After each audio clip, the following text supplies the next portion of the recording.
Hey everybody, welcome to The Big Show. I'm Nick Vold. This is the first episode we've ever done of this show, and we think we've got a good one coming up for you. Our student reporter, Aubrey Radke, has the latest news from across the district. We'll be joined by Mick Hoffman, who's going to tell us how they make the decision to cancel school for bad weather. Plus, Tara Cox will join us with an update from VPS's communications department. But first, time now for our top 3 social media posts. Our number 3 comes to us from Jason Lee Middle School teacher and former KATU and KGW news anchor Carl Click, who had a special guest in his classroom. That's KATU morning anchor Angelica Thornton talking about careers in news. Thanks to Angelica for giving her time to come out and support students. Number 2 is a tweet from Ogden Elementary School Principal April Whipple, who shows us how the school is going green with composting. Every VPS school has green programs to boost environmental awareness and improvement, and Ogden is no different. Finally, our number 1. We posted a quick look video on Facebook about how police officers stopped by Fruit Valley Elementary School to give a presentation. Cinda Wooten Moneyhun says, great event for the school.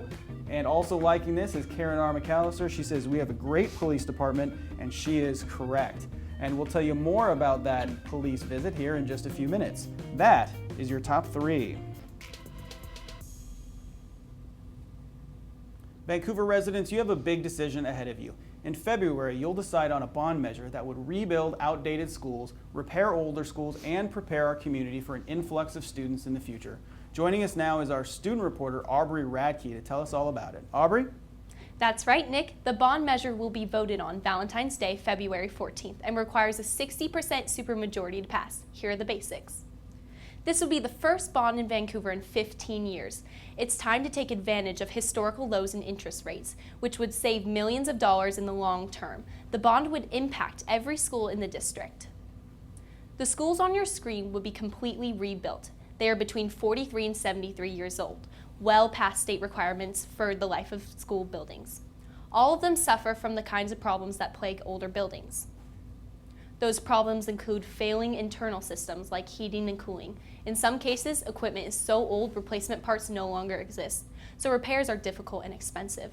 Roofs are failing, and because there are many more students enrolled than the schools were built for, classes are forced into portables. That means they're away from the main school building, restrooms, and so on. Other projects include the expansion of several schools that are too small for current enrollment, the construction of the 2 new elementaries to keep up with population growth, renovating Kiggins Bowl, the district stadium, which was built way back in 1933, and every school in the district will see some sort of modernization or improvement. So how much will this cost? The total bond amount is $458 million. That would trigger $50 million in matching state funds. The district has already earned $43 million in the grant to reduce class sizes. For a property owner with a home value of $225,000, it'll raise the current bond rate about $20 a year. After 3 years, the rate would actually go down as older bonds expire. You can also get more information on the district website, vansd.org/reschools. This bond requires a 60% supermajority to pass. Nick, back to you. Hey, thanks, Aubrey.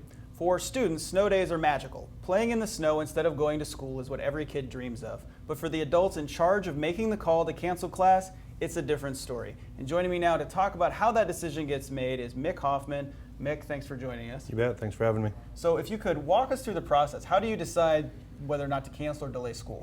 Well, the basic premise is we need to make sure it's safe to get to school. And so things that we factor in beyond school buses is we have a lot of high school students who drive to school. And so we understand some of those could be fairly new drivers. And so we're taking that in consideration. In addition, we have staff in our kitchens and our drivers who need to come into work really early. So what we do is we have a team of people who go out and drive the roads in the morning. We have identified our most critical or problematic typical areas. We go out and drive that. We communicate throughout. We go through our school parking lots, check to make sure that driveways and parking lots are clear. And then we gather that information. I gather that information. I give a call to the superintendent, Dr. Webb, and he's sitting there waiting anxiously. And him and I have a conversation. Usually about 4:45 a.m. We've completed this process. A lot of times he will reach out to surrounding superintendents, especially Evergreen.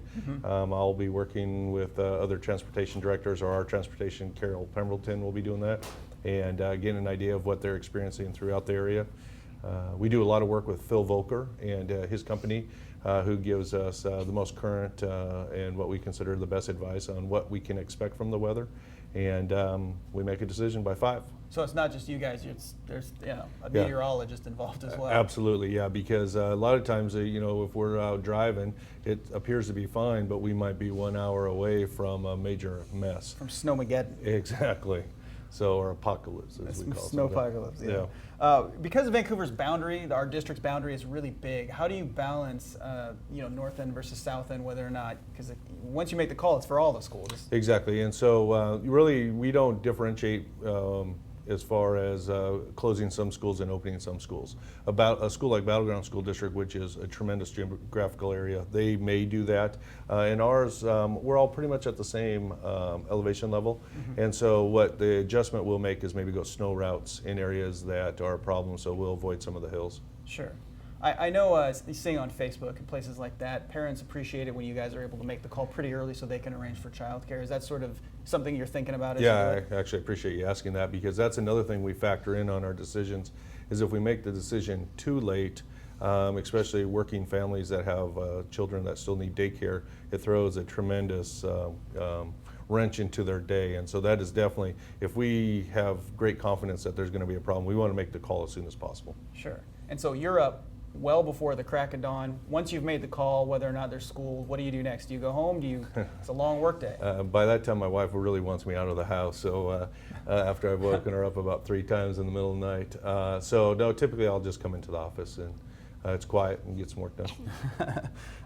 And my final question, I guess, is when you make this call, you're deciding whether or not to cancel school. Do you ever think back to when you were a kid and how much you loved having a snow day? Yeah, I mean, as a kid, it's great until June rolls around and we're extending the days, or you lose one of your other holidays, like we're going to lose here, day off on the end. And so, yeah, snow days as a kid are great if there's enough snow to go sledding and have a snowball fight and all that. Got a little different perspective now. I'm sure. Well, hey, thank you for taking the time to join us, and good luck in making the calls the rest of the year. You bet. Thanks for having me. Yeah. Okay. And when the weather is bad and you're not sure if there's going to be school, there are lots of ways to find out. The district social media accounts, Facebook, Twitter, etc. And you can go to flashalert.net for the latest, or subscribe to it, and the updates will come into your inbox. There's also the district website, www.vansd.org. Time now for news from across Vancouver Public Schools, and we begin with our We Learn story, where we take a look at how technology is transforming learning. All students should learn a new language at some point, but that language doesn't have to be from a foreign country. Computer coding is a language all its own and a fun adventure for elementary students. Fifth graders at Marshall Elementary School gather in the library for the Hour of Code, part of a national event to introduce computer coding to young students. There's so many fields that require coding, and in the future will require coding in all facets of life. So to give them that opportunity that they might not already have, I think is powerful. Gail Moore, the school's instructional technology facilitator, sets up the kids with a game on their iPads that requires them to select commands to complete a task. You have to put the codes in right orders to keep making it right, to make it move. I've learned really the steps that you have to take, like not to forget anything out, even if it's a little detail. I've just learned to pay more attention to that. The attention to detail and logic required to successfully code pushes the students. The higher order thinking skills that they use, the commands and mathematical sequences, are things that can benefit them across all subject areas. Because there are lots of ways to solve a problem, students combine logic with creativity. I like coding because it gives me a chance to put down on an iPad what I have going on in my head. Not every creative idea is a success, so students learn to fail and use that failure to find solutions. Once they get past that hump of failing and being comfortable with that and just continuing, and that grit, it's pretty powerful to see. Like it's like confusing at first, but then you get the hang of it, and then it's like really fun, and I like it. You can see more We Learn stories on the district's YouTube channel. That's youtube.com/VanSDTV. Just look for the We Learn playlist. Students at Fruit Valley Elementary School get a visit from some special guests. Sam I am. That's Sam I am. I do not like that Sam I am. That's Vancouver Police Officer Tyler Chavers reading Dr. Seuss to students. He was part of a special literacy event put on by the Vancouver Police Activities League. After a presentation about police gear and what to do if students ever find a gun, Officer Shavers read, and the students got to pick out a book of their own. Outside, officers brought a cruiser and a SWAT vehicle so the kids could get a closer look. It's a great way to bring cops and kids together to answer questions, to reduce some of the stigmas and the fears, and increase the trust, that we're fostering in the community. The normal officer who makes these presentations wasn't able to make it, so Officer Shavers volunteered to do it for the first time ever. The kids seemed pretty impressed by him and the crew of officers who came along. Community members and parents, you should know there's a cool event coming up. Joining us now to talk about it is Tara Cox from the school district's communication team. Tara, what's going on? Yeah, thanks, Nick. If you have kids, then you're probably in the schools all the time. But if you don't, it's not often that you get a chance to see the inside of your neighborhood schools. That is, unless you go on a patron tour. And VPS has one of those coming up. First, what is a patron tour? Well, it's a chance to ride along with Superintendent Steve Webb on a school bus. And you get to go to a couple of different school sites where you'll go inside and see as teachers present lessons. You also get a chance to witness firsthand the day-to-day work of students and teachers in a variety of classrooms. After the tour ends, you can have lunch at the Bates Center, which is prepared by students in Fort Vancouver's Culinary Arts program. The tour is free, but the optional lunch is $5. The next tour that's coming up is on January 20th, and the scheduled stops include Geyser Middle School and Sarah J. Anderson Elementary School. The tour starts at 8:30 a.m. at the Bates Center, which is right next to Roosevelt Elementary School on Falk Road. To register, you can go to the district's website, vansd.org/visit-VPS, or you can call 360-313-4720 to register. Hey Nick, have you ever been to a patron tour before? You know what, I have, and they are awesome, very fun. My favorite part is the food when the students make a delicious lunch, and there's music too, right? Yeah, that's correct. We always bring in different performers from across the district to entertain the guests, so it's a good time. All right, thanks, Tara. We will see you next time. Time now for The Big Picture.